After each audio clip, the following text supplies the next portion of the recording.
지난 시간에 예수님과 당시 종교 지도자들과의 그 논쟁 가운데 첫 번째 논쟁인 죄를 사하는 문제에 대해서 살펴보았습니다. 예수님께서 죄를 사하는 권세가 있다라는 이것은 우리가 가지고 있는 죄의 문제를 해결해 주시기 위해서입니다. 그래서 먼저 죄의 참혹한 실상을 살폈습니다. 우리도 중풍병자처럼 죄와 사망 아래에 있었던 자들이었습니다. 그런데 이 문제를 해결받기 위해서는 예수님께 나아가는 것 뿐이라는 것이죠. 다음으로 죄를 사하는 권세가 예수님에게 있음을 살폈습니다. 예수님에게 이 권세가 있기 때문에 우리가 예수님께 나아감으로 인해서 죄의 사함을 받고 새 생명 가운데 살아갈 수가 있게 되었다는 것입니다. 마지막으로 죄를 용서받는 것에 대한 기쁨이 있어야 한다는 것입니다. 예수님께 죄의 사함을 받고 이제 새 생명을 얻는 자는 어떻게 될까요? 기쁨과 평강이 가득한 삶을 살게 됩니다. 그러므로 죄 용서받은 우리는 기쁨과 감사로 하나님께 영광을 돌리며 살아가야 한다라고 지난주에 말씀을 드렸습니다. 이제 다음으로 이어지는 오늘 본문은 종교 지도자들과의 두 번째 그리고 세 번째 갈등인 죄인들과 어울리는 문제, 금식 문제에 대해서 다루고 있습니다. 예수님께서는 세리였던 레위를 제자로 부르시고 죄인들과 식탁 교제를 나눔으로써 이 땅에 오신 목적이 죄인을 구하여서 하나님 나라 백성으로 삼으심을 보여줍니다. 또한 당시의 이스라엘 백성들에게 당연시되었던 금식 문제를 통해서 하나님 나라의 새로운 시대가 열리게 되었고 이제 하나님 나라 백성은 이렇게 살아가야 한다라는 것을 보여줍니다. 즉 오늘 본문을 통해서 이야기하고자 하는 것은 하나님 나라는 종교적 행위가 아닌 오직 은혜로 허락하신 나라라는 것입니다. 그리고 하나님 나라에 들어간 하나님 나라의 백성은 어떤 삶을 살아가야 하는지를 알려주고 있습니다. 그렇다면 하나님 나라 백성은 어떤 삶을 살아야 하는지 오늘 말씀을 통해 살펴보도록 하겠습니다. 먼저 첫 번째로 죄인을 부르시는 예수님입니다. 우리 오늘 본문 13절, 14절 말씀 다시 한번 읽어볼까요? 같이 읽겠습니다. 시작.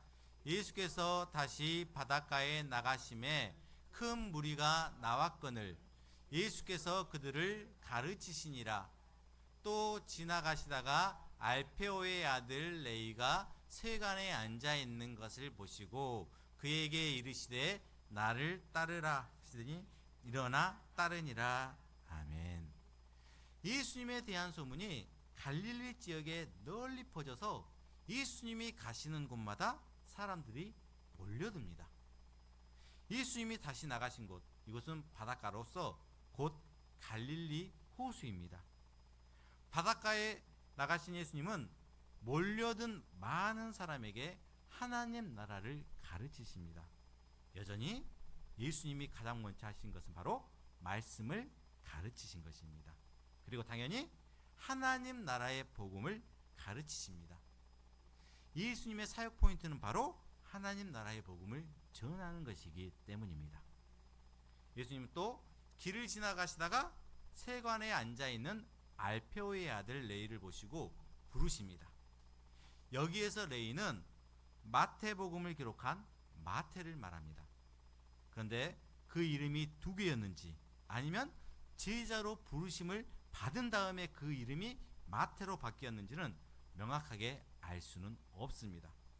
하여튼 이 레위를 부르십니다.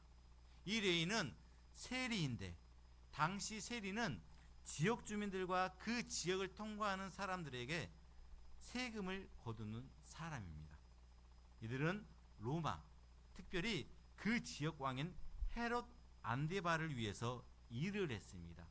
그래서 로마의 앞잡이로 여겨졌습니다. 또한 세리들은 세금의 수수료로 살아가는 그런 직업이었지만 대부분 과다하게 징수하여서 자신의 부를 축적을 했습니다. 마치 일제시대에 친일파들이 일본에 붙어서 같은 민족을 착취했던 것과도 같은 것입니다. 이로 인해서 세리들은 매국노와 도적이라는 오명을 받고 가족에게까지 미움을 받으면서 하나님 나라에서 제외된 자로 살아가야 했습니다. 그래서 당시 유대법에 의하면 세리는 회당에 들어가지도 못했고 재판 때 증인으로 서지도 못했습니다. 탈무드에서는 그들을 도둑으로까지 지칭을 했습니다. 한마디로 말해서 세리는 사람들에게 멸시와 천대를 받고 사회에서 소외된 자들이었습니다. 이렇게 부도덕하고 사회에서 지탄을 받던 레위를 예수님께서는 따르라 하고 부르십니다. 곧 그를 제자로 부르신 것입니다. 그러자 레위는 일어나서 예수를 따릅니다. 여기서 레위가 일어났다는 것은 1장에서 본 베드로와 안드레 그리고 야고보와 요한이 예수님의 제자가 되기 위해서 그들의 소유를 버렸다라는 것과 동일한 의미입니다. 그런데 레위가 이들처럼 자신의 소유를 버리고 예수님을 따르는 것, 그것은 결코 쉽지 않은 것입니다. 어부들과는 달리 세관원이라는 이 직업은 부가 보장된 직업입니다. 한번 잃으면 다시 잡기 힘든 직업입니다. 그러므로 이 직업을 버리고 예수님을 따르기로 한 것은 대단히 용기 있는 결단이 아닐 수가 없습니다. 하지만 레위는 예수님의 그 부르심에 따릅니다. 레위는 이에서 더 나아가 예수님께서 자신을 부르신 사실에 매우 기뻐하면서 자기의 친구들을 초청하여 잔치를 베풉니다. 우리 15절 말씀 같이 한번 읽겠습니다. 시작.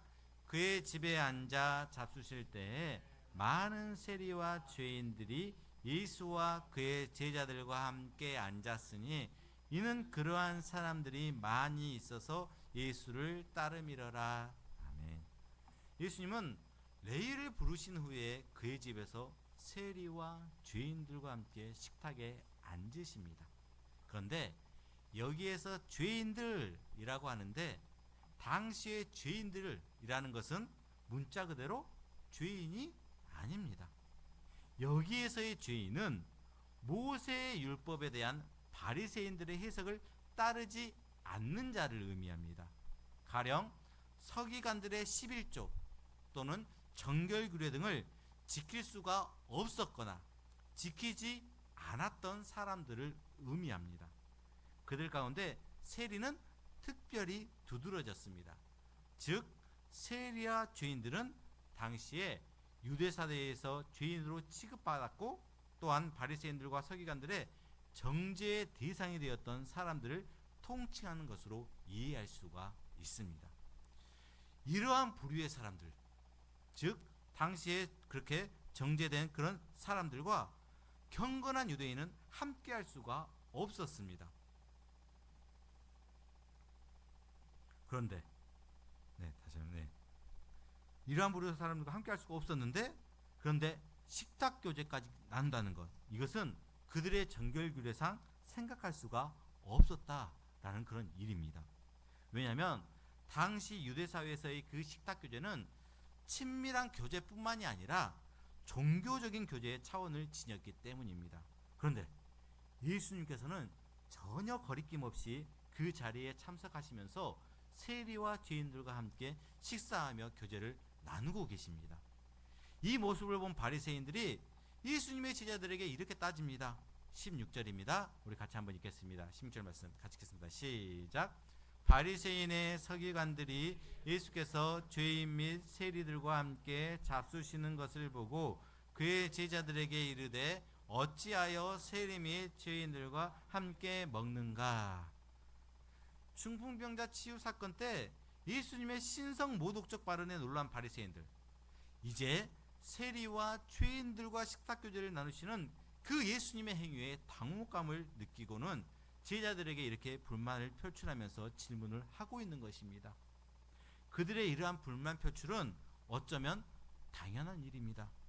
왜냐하면 경건하신 예수님께서 세리와 제자들과 함께 식사하는 것, 그것은 그들에게 감히 상상도 할 수가 없는 일이기 때문입니다. 그러나 바리새인들의 이 말을 들은 예수님께서 복음서의 말씀 중에 가장 중요한 말 가운데 하나를 말씀하십니다. 17절입니다. 같이 읽겠습니다. 시작. 예수께서 들으시고 그들에게 이르시되 건강한 자에게는 의사가 쓸데없고 병든 자에게라야 쓸데가 있느니라. 죄인을 부르러 왔노라 하시니라. 아멘. 바리새인들에게 있어서 최우선순위는 율법이 규정해 놓은 계명들에 대한 순종입니다. 물론 이것이 불필요한 것이다 라고 말할 수는 없습니다. 그러나 예수님에게 있어서 우선순위는 사람들을 향한 사명입니다. 예수님은 바리새인들의 질문이 그의 구약의 근거에서 볼 때 터무니없는 것이 아니라는 것을 알고 있습니다. 하지만 하나님이 다스리는 새로운 시대가 시작된 이 시점에서 율법에 대한 새로운 이해가 있어야 함을 말해주고 있습니다. 그러면서 먼저 예를 들어서 쉽게 설명해주고 있습니다. 건강한 자에게는 의사가 쓸데없고 병든 자에게라야 쓸데가 있느니라. 이 말씀은 당시에도 상식적인 사람이라면 누구나 이해할 수 있는 말입니다. 의사가 존재하는 목적이 환자를 낫게 하고 건강을 회복시키는 이름을 누구나 다 알고 있는 사실입니다. 그럼 이 말을 이렇게 해석해 볼 수가 있습니다. 옛시대의 빛 아래서는, 즉 구약시대 같았으면 바리새인들을 비롯한 유대인들이 건강한 자이고 의인으로 이해되어서 그들에게 의사가 필요는 없습니다. 하지만 예수님 안에서 새롭게 시작된 새로운 시대에서는 모든 사람이 다 병든 자이고 죄인입니다. 그래서 의사인 예수님이 필요하다는 것입니다. 즉 예수님의 이 말씀은 옛 시대가 종말을 고하고 이제 새로운 시대, 하나님 나라가 이미 시작되었다는 그 역사적 관점 아래에서만 제대로 이해가 될 수가 있습니다. 이러한 이해는 21절과 22절에 다시 한번 확인이 됩니다. 그렇기 때문에 예수님께서 자신이 이 땅에 오신 목적이 바로 죄인을 부르러 온 것이다 라는 것을 말씀하고 있는 것입니다. 그리고 예수님께서 세리를 부르시고 죄인들과 함께 식사하신 것, 이것을 분명하게 보여주기 위한 어느 정도의 의도적인 행동이었다라고 볼 수가 있습니다. 그럼 이 단락을 통해서 우리는 어떤 것을 알고 실천할 수가 있을까요? 하나님 나라는 자기의 의를 주장하지 않고 예수님을 통해서 의롭다함을 받은 죄인이 들어간다는 것을 알아야 합니다. 바리새인들은 자신들의 기준으로 스스로를 의롭다고 생각을 했습니다. 그럼 바리새인들은 하나님 나라에 들어갈 수가 있나요? 없나요? 없습니다. 인간은 스스로 의롭다고 할 수 있을 만큼 율법을 지키지를 못합니다. 오직 예수님을 통해서만 의로워지는 것입니다. 죄인인 우리가 예수님을 통해서 의인이 된 것처럼 말입니다. 그러므로 우리는 스스로 자격이 있어서 구원받고 의인이 되었다고 생각하는 그런 오만을 가져서는 안 됩니다. 우리는 예수님을 통해서 의인이 되었고 하나님 나라를 소유한 백성이 되었습니다. 그래서 하나님의 백성은 항상 겸손합니다.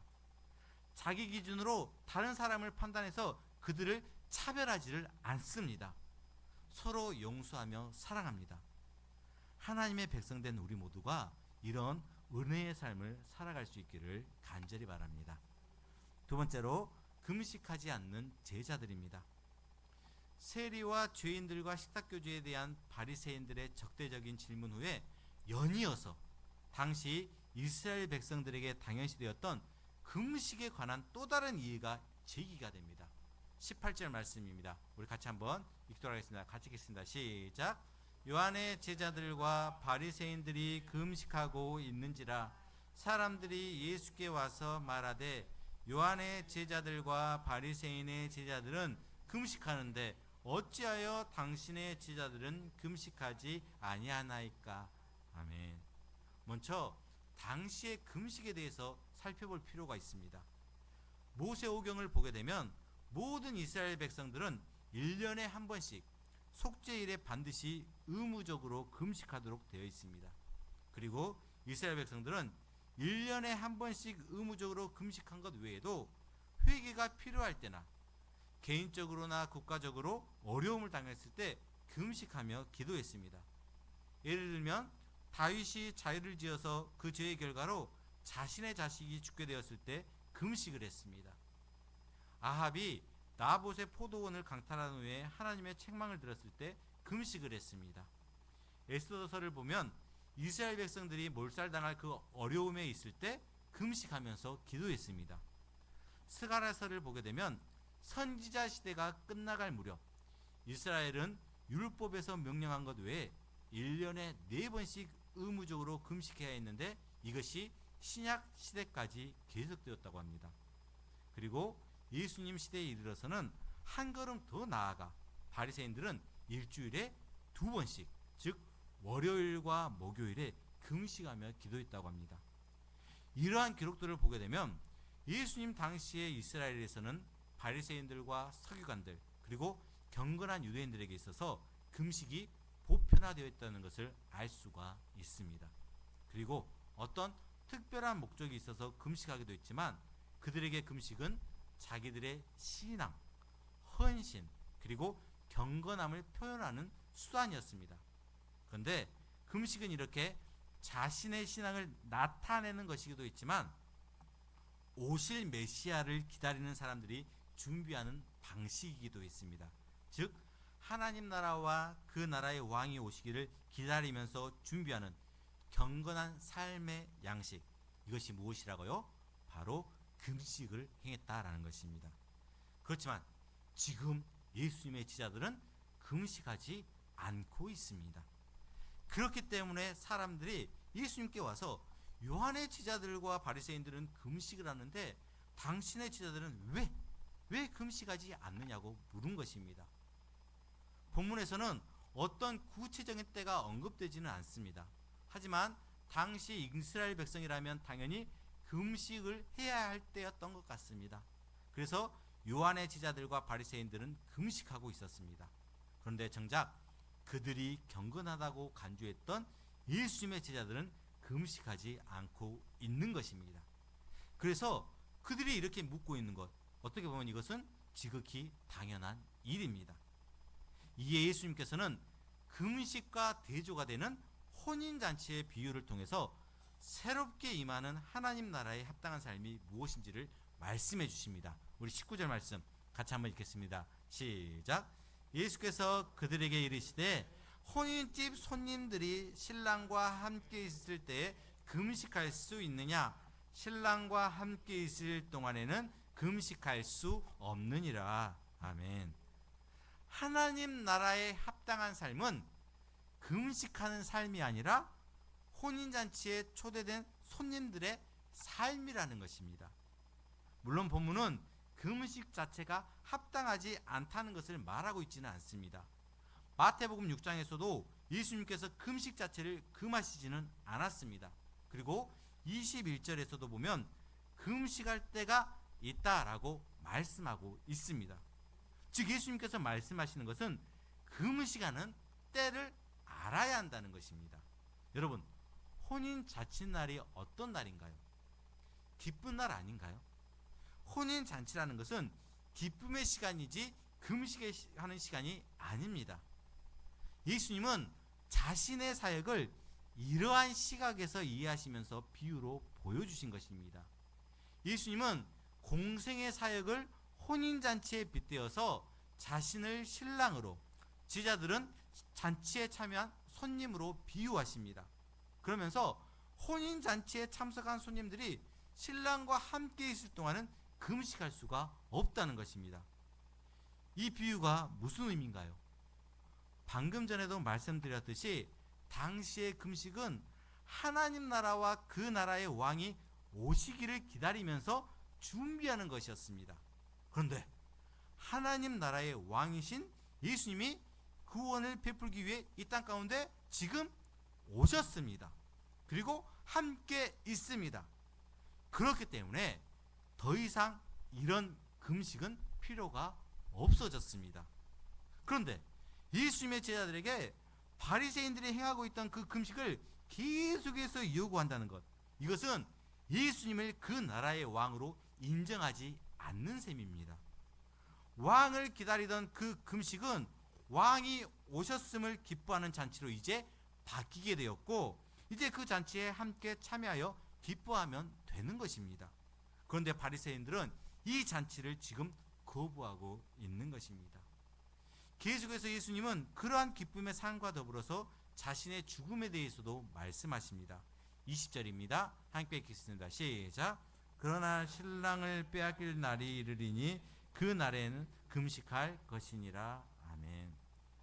신랑을 빼앗길 날을 예수님은 요한의 제자들이 스승을 이미 잃은 것과 같은 일이 언젠가 자신의 제자들에게도 일어날 것이라고 말씀하고 있는 것입니다. 여기서 빼앗기다 라는 이 표현은 폭력적인 결말을 시사해 줍니다. 즉 우리가 알고 있는 대로 하나님 나라의 왕이신 예수님은 이 땅에 오셔서 그 나라를 이루시지만 이제 십자가에서 죽으실 것입니다. 제자들은 그때 금식하며 슬퍼할 것입니다. 그럼 이 단락을 통해서 우리는 어떤 것을 알고 실천할 수 있을까요? 하나님 나라의 왕이신 예수님이 오심으로 금식으로 상징되던 그 고난의 삶은 혼인잔치와 같은 기쁨의 삶으로 변했다라는 것을 우리는 알아야 합니다. 유대인들에게는 금식을 통해 간절한 마음으로 그들을 구원할 왕을 기다렸습니다. 예수님은 그들이 그토록 기다렸던 왕으로 이 땅 가운데 오셨습니다. 하나님 나라의 기쁨을 회복시켜 주신 것입니다. 이제 믿음으로 하나님 나라에 들어가서 그 나라의 기쁨과 복락에 참여하면 된다라는 것입니다. 그러니까 이 말이 무슨 말인가요? 우리가 갖고 있던 그 고통, 슬픔, 이것을 해결해 주시기 위해서 누가 오셨다고요? 예수님이 오셨다라는 것입니다. 그러면 예수님이 오시면 우리는 뭐예요? 그 고통과 절망의 삶이 아니라 기쁨과 평화의 삶을 살아가야 한다는 것을 알 수 있어야 한다는 것을 보여주는 것입니다. 그렇다면 이런 기쁨이 우리의 삶 가운데 있는가요? 신앙생활의 기쁨을 누리지 못하는 사람들이 많이 있습니다. 예수님을 믿는다고 하면서도 여전히 날마다 슬픔과 고통 속에 있습니다. 이런 이유 중에 하나는 자신의 행위로 하나님께 인정받아야 한다고 생각하기 때문입니다. 하지만 실상은 부족한 자신의 모습으로 인해서 끊임없이 실망을 합니다. 자신은 주님이 주신 기쁨을 누릴 자격이 없다고 여깁니다. 바리새인들처럼 계속해서 금식을 하고 있는 것입니다. 그렇지 않습니다. 우리가 기뻐할 수 있는 근거는 우리의 행위가 아니라 예수님의 행하심에 있습니다. 예수님이 주신 그 구원의 은혜를 받아들이게 될 때 우리는 항상 기뻐할 수가 있습니다. 바리새인들처럼 이미 오신 예수님을 거부하는 것이 아니라 믿음으로 받아들여서 기쁘게 생활할 수 있는 우리 모두가 될 수 있기를 바랍니다. 세 번째로 새 가족 부대의 비유입니다. 예수님은 단순한 금식의 문제를 넘어서 복음의 새로운 시대에 합당한 삶이 무엇인지를 새 가족 부대의 비유를 통해서 말씀하십니다. 우리 21절과 22절 말씀 같이 한번 읽어보도록 할까요? 같이 읽겠습니다. 시작.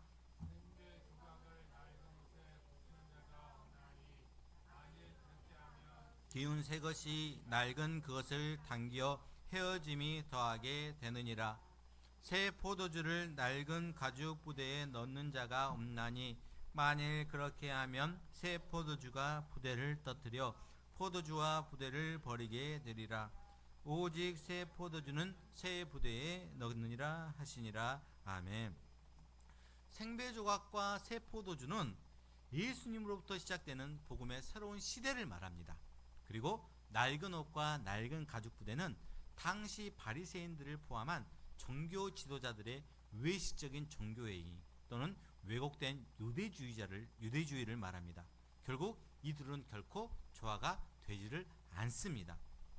혼인잔치날 금식하는 것이 적당하지 않은 것처럼 생배 조각을 낡은 옷에 붙이는 것도 적당하지 않고 새 포도주를 낡은 부대에 붓는 것도 적당하지가 않습니다. 먼저 생배 조각을 낡은 옷에 붙이지 말라는 것이 무엇을 의미하는 것일까요? 누가복음의 병행글을 보게 되면 이 의미가 좀 더 분명해집니다. 누가복음 5장 36절입니다. 또 비유하여 이르시되 새 옷에서 한 조각을 찢어 낡은 옷에 붙이는 자가 없나니 만일 그렇게 하면 새 옷을 찢을 뿐이요 또 새 옷에서 찢은 조각이 낡은 것에 어울리지 아니하리라. 새 옷의 일부분을 떼어서 낡은 옷을 수선하는데 쓰지 말라는 것입니다. 대신에 새 옷을 전체를 그냥 입으라는 것입니다.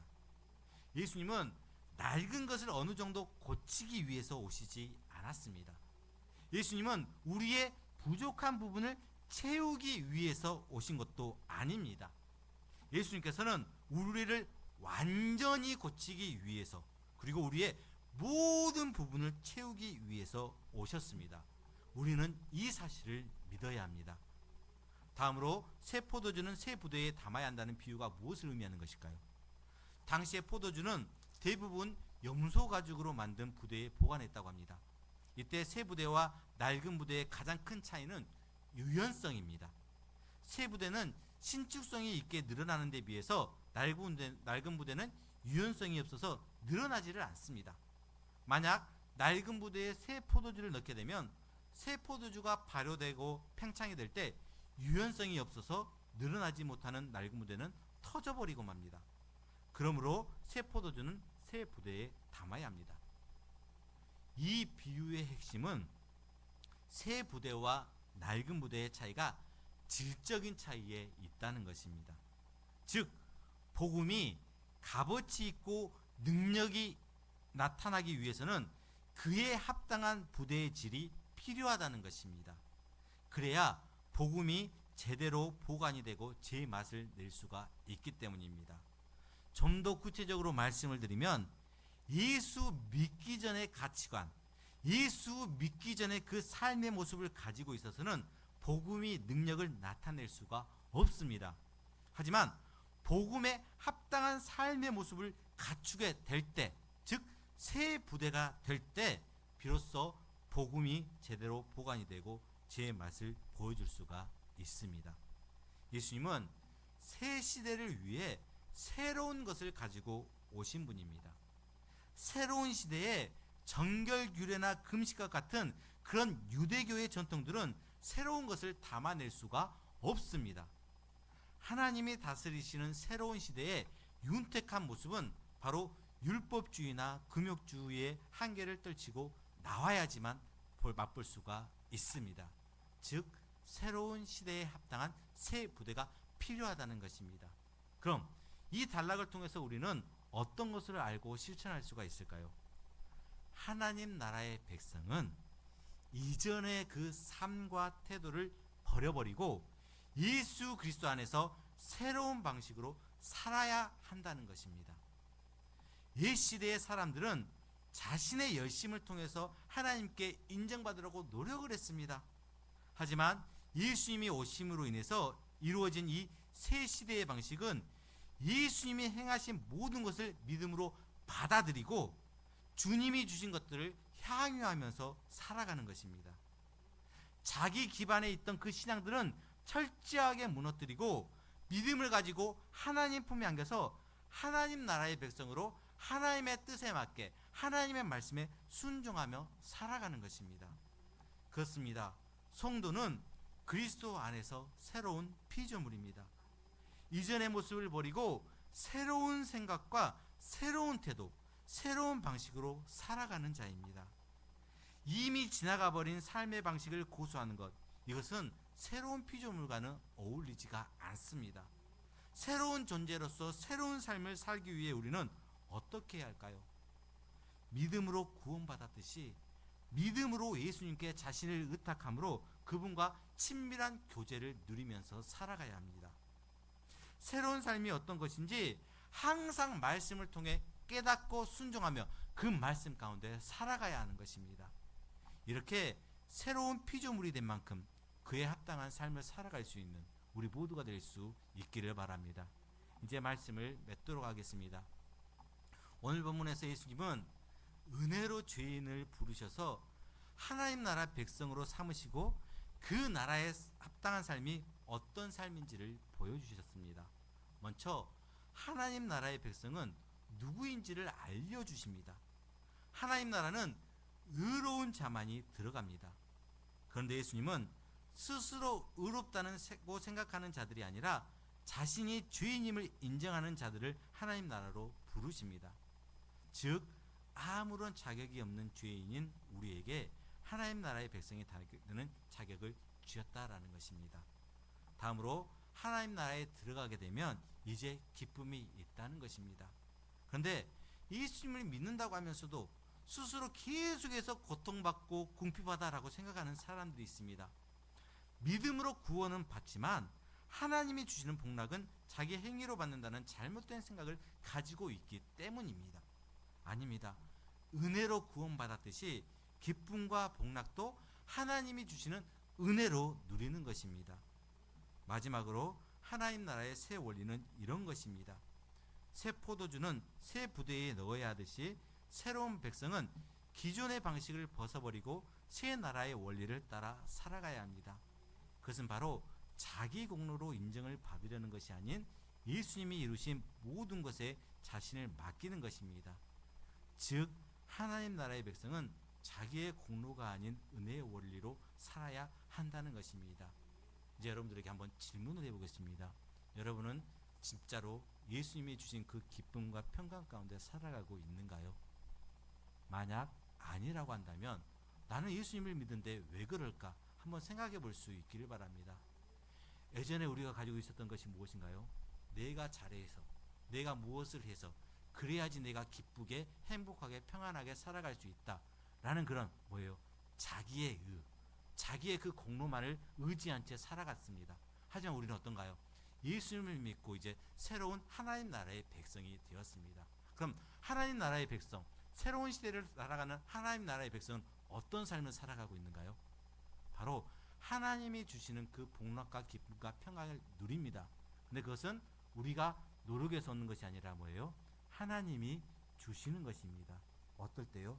우리가 하나님 나라의 말씀에 그 순종하고 하나님을 의지하며 살아갈 때 하나님이 주신다는 것입니다.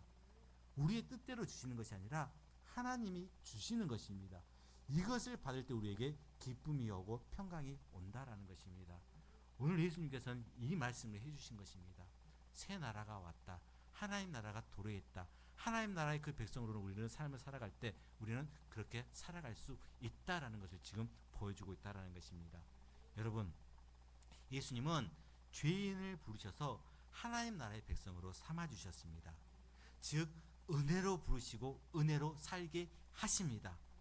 믿음으로 구원받고 믿음으로 사는 것, 이것이 바로 성도의 삶입니다. 우리가 이런 은혜의 삶, 믿음의 삶을 살아갈 수 있기를 우리를 하나님 백성 삼아주신 예수님의 이름으로 축원합니다.